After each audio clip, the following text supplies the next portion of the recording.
podcast da Megawatt é um oferecimento da B3, a Bolsa do Brasil, que trabalha para um mercado de energia mais seguro, eficiente e transparente.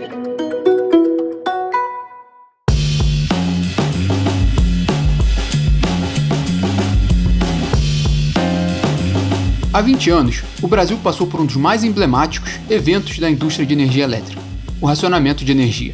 Uma combinação entre atraso de obras de geração e transmissão, ausência de novos projetos e uma escassez hídrica severa levou o país a passar pelo maior programa de redução incentivada de consumo de energia do mundo.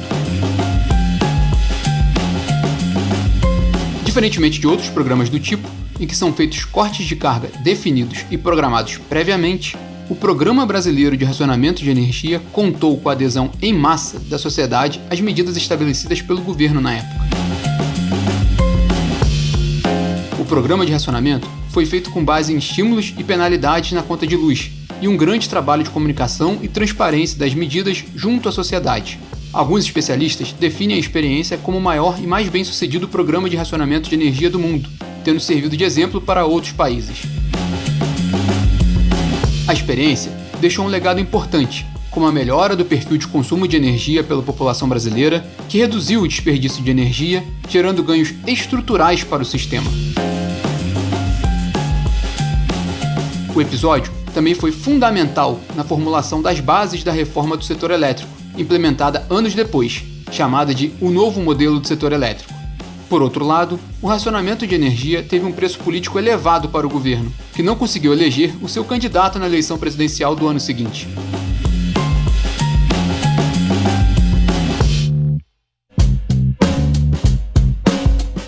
Nesta série de podcast especial produzida pela Megawatt, vamos contar em 6 episódios as razões que levaram a uma das maiores crises energéticas da nossa história, os bastidores do programa de racionamento e o legado que ficou para o setor elétrico, além de discutir o futuro da indústria de energia no país, em um contexto de transição energética. Venham conosco!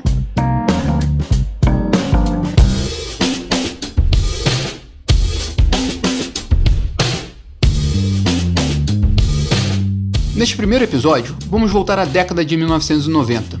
O primeiro governo do presidente Fernando Henrique Cardoso colocou em prática um amplo processo de reestruturação e abertura do mercado de energia elétrica do país. A partir do projeto de reestruturação do setor elétrico brasileiro, o RECEB, realizado entre 1996 e 1998, foram fundadas as bases de uma reforma do mercado de energia brasileiro, baseada em um livre mercado. Foram criados, então, a Agência Nacional de Energia Elétrica, no fim de 1996, com as atribuições de regular e fiscalizar o mercado, e o Operador Nacional do Sistema Elétrico, em 1998, sendo responsável pela operação do Sistema Interligado Nacional.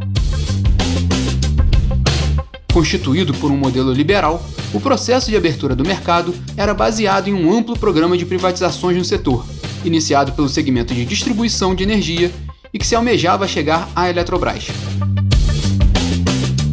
O motivo para começar o processo de privatização pelas distribuidoras era que essas empresas são as arrecadadoras de recursos do setor. Essa seria a porta mais segura para o investidor privado entrar no mercado, como destaca Virgínia Parente, professora do Instituto de Energia e Ambiente da USP. A ideia de separar e de começar a privatização pela área de distribuição foi não só porque o governo precisava levantar recursos frente a um cobertor curto, e ali havia poucos anos, não é?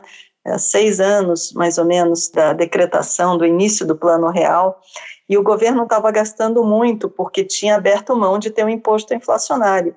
Inflação é, no fundo, o imposto. O governo gasta, as pessoas perdem poder aquisitivo e o governo emite moeda e gasta. Então, é um jeito de empobrecer, é um imposto muito perverso.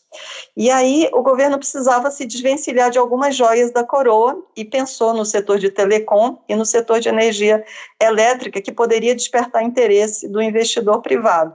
E no setor de energia elétrica, o governo imaginou que se privatizasse a distribuição, começasse pela distribuição, ia passar mais segurança para o setor privado, dizendo assim, olha, é a caixa de entrada, olha, eu não vou me meter nisso, é onde os consumidores vão te pagar, então você arrecada deles. Já se começasse pela geração e a distribuição ficasse nas mãos do governo, aqueles que investissem em geração podiam pensar, puxa, e se o governo que continua dono das distribuidoras não me repassar a minha parte. Então, se começou a desverticalização, a privatização, a desestatização, seja o nome que for, justamente pelo segmento de distribuição, pesadamente. Entre 1995 e 2000, foram privatizadas várias distribuidoras estaduais e federais, entre elas a Excelsa, no Espírito Santo, a Serge e a Light, no Rio de Janeiro, a Eletropaulo e a CPFL, em São Paulo, Coelba, na Bahia, Cosern, no Rio Grande do Norte, Celp, em Pernambuco, Celpa, no Pará, Semate, no Mato Grosso e Enersul, no Mato Grosso do Sul. O passo seguinte era fazer privatizações na geração, principalmente a Eletrobras. Nesse caso, porém, o governo conseguiu vender apenas os ativos de geração da Eletrosul, adquiridos pela Tractebel, hoje conhecida como Engie Brasil Energia. Esperava-se, na época, que além da aquisição de empresas, os investidores privados tivessem interesse em desenvolver seus próprios projetos de geração, a partir do zero. A expansão da oferta pelo mercado garantiria o abastecimento futuro do setor, de acordo com a visão do governo. Essa expansão da oferta, no entanto, não se configurou. Com isso, investidores interessados na geração que percebessem, puxa, vai haver uma demanda por energia no país, então tem oportunidade de eu investir em geração e ganhar dinheiro aí. Se imaginou que isso fosse acontecer naturalmente e não aconteceu. E quando não acontece, o governo tem que comparecer ou tem que dar mais incentivos. Então, de certa forma, sim, o governo pecou por não ter percebido que os reservatórios, ano após ano, estavam sendo deplecionados, no sentido de, imagina uma casa grande, onde, sei lá, os filhos se casam e se mudam para a casa dos pais, fazem um puxadinho, ou acrescentam um andar, e a caixa d'água continua do mesmo tamanho. Chega uma hora que começa a não ter água no final do dia, e foi um pouco o que aconteceu. Esse foi um dos primeiros sinais do principal ponto fraco do modelo criado pelo governo, a falta de um planejamento. Maurício Tomasquim, então pesquisador da UFRJ e que viria a ser o presidente da empresa de pesquisa energética, que seria criada em 2004, lembra que o modelo do fim da década de 1990 representava muitos riscos para o investidor privado na geração. Não houve a expansão do capital privado. Por que a expansão não foi adequada? Porque o capital privado não veio como era esperado. E por que o capital privado não veio? Não veio porque achou que era muito arriscado.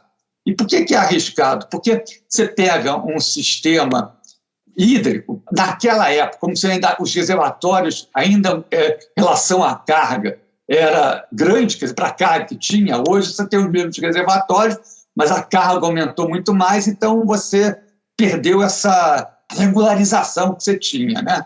Então, o que acontece? Naquela época, os reservatórios tocavam águas que duravam 2, 3 anos. Por isso que a gente acabou postergando um pouco esse racionamento. Já no fim dos anos 1990, o Sistema Interligado Nacional dava sinais de que poderia haver um desequilíbrio entre a oferta e a demanda. Além da falta de indicação de novos grandes empreendimentos de geração, havia outro problema grave, o atraso nas obras dos projetos de geração e transmissão em andamento. Mário Santos, o primeiro diretor-geral do Operador Nacional do Sistema Elétrico, lembra que o primeiro alarde foi feito ainda por Raimundo Brito, então ministro de Minas e Energia. Em 96, doutor Raimundo Brito, em cima do relatório já da rede, preocupado com o problema de atraso de obra, ele já começou a levantar o problema, foi ao governo para preventivamente ser preparado um plano de racionamento, para que o país, tendo em vista já os indícios, o país já pudesse se preparar para caso houvesse um racionamento, que era também o que o ONS pedia, que o país precisaria ter um plano de racionamento. E em 98, 99, via aquele problema de o ONS fazer, por conta do próprio procedimento, os planos de avaliação de operação energética para os próximos 5 anos, mas fazia com os cronogramas, muitas vezes, oficiais de obras que não saíam, e começou a dar sinais de risco de racionamento. 98, 99, dava risco maior do que 5%.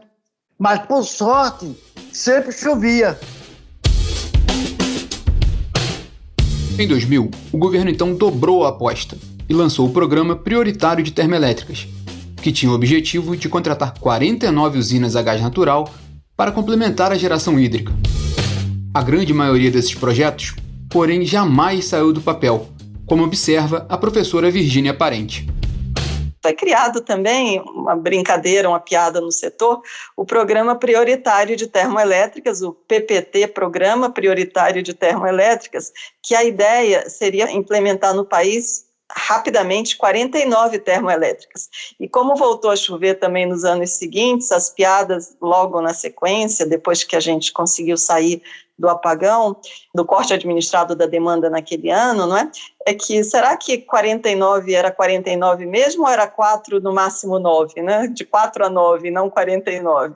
Porque aí começou a perder o sentido de novo. Como lembra Firmino Sampaio, presidente da Eletrobras na época, um dos principais problemas foi a questão cambial.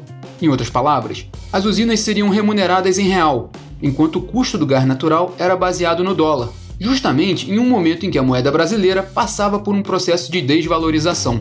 E o programa da Petrobras ele estava ainda carecendo de alguns incentivos, principalmente a questão financeira. Você não conseguia deslanchar o PPT sem que disparasse um gatilho para uma molécula cujo preço era dolarizado. Estava associado a uma cesta de moedas, uma cesta de produtos do petróleo que resultava numa moeda forte. E a trava do Plano Real impedia que você tivesse reajustes de preços que não fossem... Só poderia ter reajuste de preço anual. Gerson Kelman, então diretor da Agência Nacional de Águas, e que no futuro iria assumir papel fundamental no diagnóstico da crise de energia, que ajudou a elaborar a reforma seguinte do setor, concorda que o problema cambial desencorajou investimentos na construção das termoelétricas. Quando se notou, ainda em 99, que novas usinas não estavam sendo construídas, houve uma intervenção do Estado para o programa prioritário de termoelétricas. E porque já desde 99 começamos a probabilidade de ter um racionamento em 99 foi alta. E aí tivemos sorte e não ocorreu. Em 2000 foi alta, aí tivemos sorte e não aconteceu. E quando chegou 2001, aconteceu. Né? Então já se sabia que o sistema estava mal das pernas. Então o que se imaginou foi, vamos fazer um programa, o governo, né? Vamos fazer um programa prioritário de termoelétricas. Não deu certo por razões, digamos, administrativas, né? Mas o que se sabe é que houve um conflito entre a necessidade, a dolarização do custo das termoelétricas, porque depende dos combustíveis fósseis, de um lado, e do outro lado, a lei do real que impedia essa mudança da tarifa ao longo de um prazo menor do que um ano. No fim dos anos 1999 e 2000, especialistas do setor e do Operador Nacional do Sistema Elétrico passaram a alardear com mais frequência sobre o risco de necessidade de um racionamento. E os sinais eram claros com as quedas de energia que afetavam o país e eram noticiadas nos principais telejornais ou em plantões extraordinários das emissoras. Em 1999, não foram raras as entradas ao vivo na TV para falar sobre a situação. A situação da região Centro-Sul, que ficou completamente às escuras às 10h20 da noite. O blackout total durou cerca de meia hora. A energia começou a voltar primeiro no Rio Grande do Sul, onde o problema começou. O blackout foi mais curto na região deste estádio de Porto Alegre. Depois de cerca de 40 minutos, a luz voltou e o jogo recomeçou. Na fronteira oeste do estado do Rio Grande do Sul ainda está tudo apagado. O blackout durou pouco em Santa Catarina, cerca de 10 minutos. O Rio de Janeiro passou pelo apagão geral durante 45 minutos. A energia voltou por 20 minutos, mas parte da cidade já está de novo sem luz. São poucas as regiões de São Paulo que têm energia elétrica neste momento. Os aeroportos de Congonhas e Cumbica também estão completamente apagados. Somente na linha norte-sul do metrô, 28 trens lotados estão parados. Foram atingidos também os estados de Mato Grosso do Sul, Paraná, onde 5% das pessoas ainda estão sem luz, e o sul de Minas Gerais. Ainda não se sabem ao certo as causas. Houve um problema na linha de 500 kW de Itaipu que provocou uma interrupção do sistema no Rio Grande do Sul. Por razões que os técnicos ainda estão investigando... Que o Brasil inteiro está escuro. Acabou a energia elétrica, apenas uma parte do interior do Brasil... nesse momento agora, quando ele estava no meio dessa música, veio o comunicado para nós de que as grandes cidades, todas as grandes cidades do Brasil estão Parece que Salvador ainda está com energia elétrica. Salvador ainda está com energia elétrica. Mas o resto do Brasil todo parece que não tem mais energia elétrica. O problema chegou a ser lembrado em programa de retrospectiva do ano de 1999. Mas também tivemos medo. Muito medo. Quando todas as luzes se apagaram de repente. Tudo parou. Até a avenida mais famosa de São Paulo. 8 milhões de pessoas no escuro. Era o começo do fim?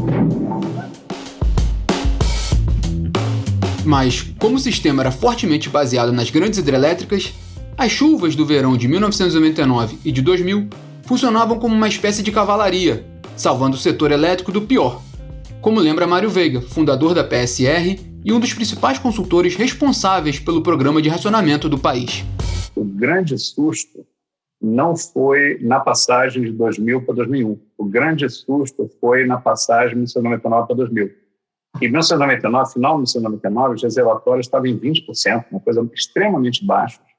Todo mundo em pânico. O risco de racionamento no início de 2000 era altíssimo. Tá? A PSE já estava, digamos, acompanhando isso, alertando, tá, sobre esse problema. O ONS também, todo mundo muito preocupado. E aí aconteceu uma coisa que às vezes acontece, que choveu para burro em janeiro. Então, passou, digamos, aquele susto. E nas análises depois, nas conversas, a gente sempre comentava, né? De certa forma, foi aquele primeiro cartão amarelo, aquele primeiro aviso. E, claro, que a gente tem que aprender com o passado. Quer dizer, olhando retrospectivamente, as pessoas deviam ter ficado mais preocupadas sobre a situação estrutural do sistema. Após escapar do racionamento por 2 anos seguidos, o setor elétrico não conseguiu evitar a crise em 2001, quando ficou claro que alguma medida se tornaria inevitável, ou o sistema entraria em colapso. E este será o tema do nosso segundo episódio.